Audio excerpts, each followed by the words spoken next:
has led them to be a top 10 offense ever since he came into the starting lineup about 5 games ago.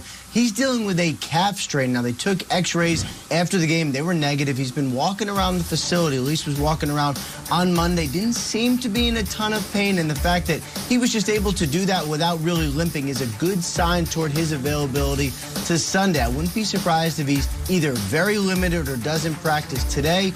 Rest is the important thing here rather than just getting him out in the field. Colt McCoy, Dwayne Haskins, of course, would be the backup here for Alex Smith if he can't go, but there's some confidence that he could. Speaking of Colt McCoy's team, that would be the New York Giants, better known as Daniel Jones's team, the starting quarterback for the Giants. He's dealing with a hamstring injury from last week, and obviously he did not look great in the Giants' loss last Sunday. But the main thing here for the G-Man is he did not re-injure himself. So that's good. They expect him to be better when he hits the field Sunday night against the Cleveland Browns. That is the expectation, to practice this week early, feels a little better, and to get out on the field and start closer to full strength on Sunday. All around, Ian, thank you for being here with us, especially this early in the morning. Hope you're battening down the hatches up there with the fam, and we are ready for the NFC East, who's been really doing a table flipping all season long, especially the last couple of weeks. The Giants beating the Seahawks. Week 13, the Eagles just handed the Saints, the #1 defense in the league, their first loss in September, and Washington took down the undefeated Steelers, and they are currently on a, get this, 4-game win streak. Now, the East is heating up. I want you guys to take a look at the schedule for the division in Week 15. Big matchups again this Sunday. Which team do you think shakes up the playoff picture again, Nate, like a snow globe? Ooh, did you say the East is heating up? It is. It's kind of brisk outside, Kay. It's getting cold out here. But you know what else is cold? That Washington football defense. And I believe they're going to heat up the playoffs if they get in. Of course, they got a tall task coming up against the Seattle Seahawks at home. And I know you're saying, well, Nate, then why are you bringing them up if they're playing against Seattle Seahawks? Well, let's not act like this is an easy win. On paper, the Seahawks better for sure. Should the Seahawks walk away with a victory in a convincing one? Yes. But we also said that a couple weeks ago when they faced the Giants, right? And the Giants made Russell Wilson very uncomfortable in the pocket. And if you're looking at that, forget about how the Seahawks may play on defense, because that's a big question mark.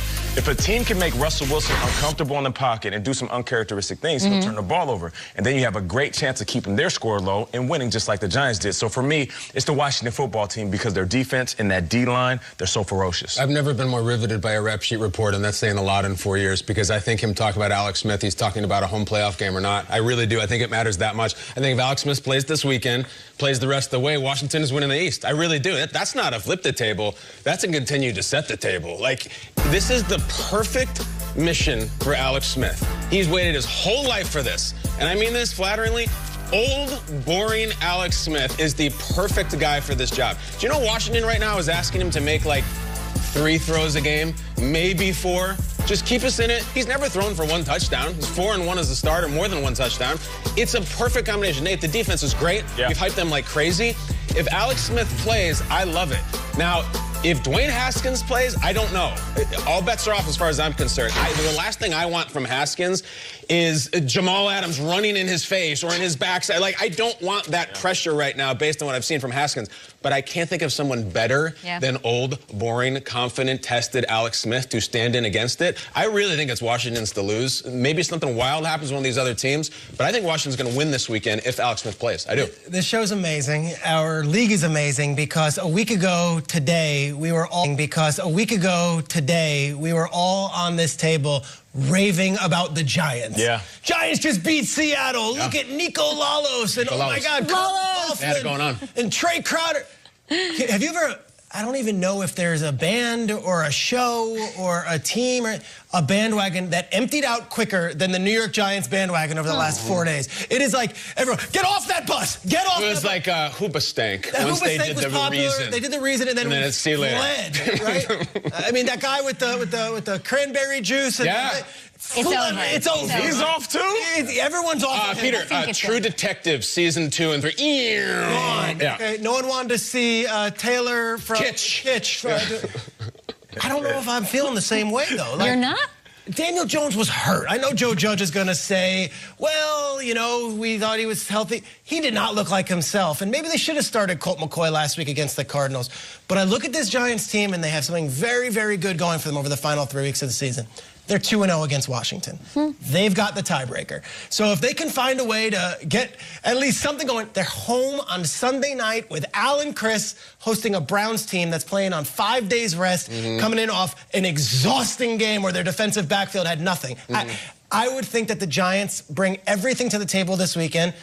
If the Washington team loses, guess what? We wake up Monday. Guess who's in first place? NYG? NYG. That's pretty cool. So as much as I love Alex Smith and Hoobastank. NYG and Hoobastank. They're back. The reason is you, Peter. The reason is you. I just think that, like, we're such a week-to-week league and we're such a week-to-week show. It's true. Yeah. A win and a loss from one. And guess what, Nate? I don't know. Does Russell Wilson come into Washington and I could see him winning that game, guys. I don't know. I could see the Browns winning this game. Absolutely. That's the NFL. Yeah. But if it does go a different way, this Washington hype, which I respect and love and appreciate, and I think that offense and that defense is like the perfect combination, the Giants are still alive. Yeah, no doubt about it. But we also saw the Pittsburgh Steelers going in and playing against Washington, and we thought that was going to be a walk in the park. I'm just saying, I feel like all season long, we've been underestimating the Washington football team for a million reasons. Alex Smith, I mean, is he really okay? Is that leg going to be all right? Who they have at quarterback? It's been a carousel. Their coach was there, and then he was fighting cancer and battled back and came. There's so many reasons why we could write them off, but I think for the Washington football team, they're looking in the mirror. There's so many reasons why we're supposed to be here. They've already been through adversity. What we're talking about right now and all these different variables, they can care less. They fought the biggest fight of their lives with their quarterback and coach already this season. They can play anybody. I wish they were playing Kansas City this weekend. For real? Washington versus Kansas City. They're fearless. That's how good their D is. I want to see them go against Mahomes. We're not.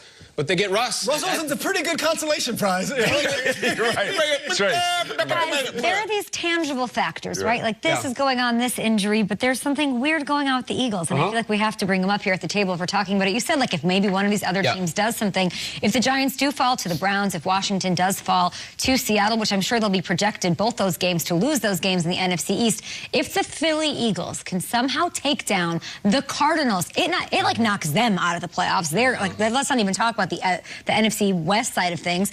That's absolutely huge, and they would be a half game back. No doubt. They are the division lead. With juice. With juice. The with Eagles, momentum. the Eagles are fascinating. We need to see another one. What do you mean? Well, like, what is it DiCaprio say in Django? It's that meme where he's like, you had my curiosity, now you have my attention. Yeah. Like, the Jalen Hurts came out and it was awesome. Yeah.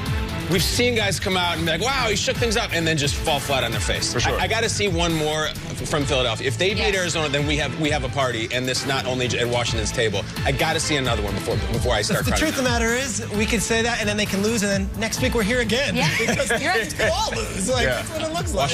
Eagles win could knock the Cardinals out of the final spot in the playoffs as well. So huge implications across the board in that one. Peter, Okay. this division's pretty entertaining, huh? Yeah, it is.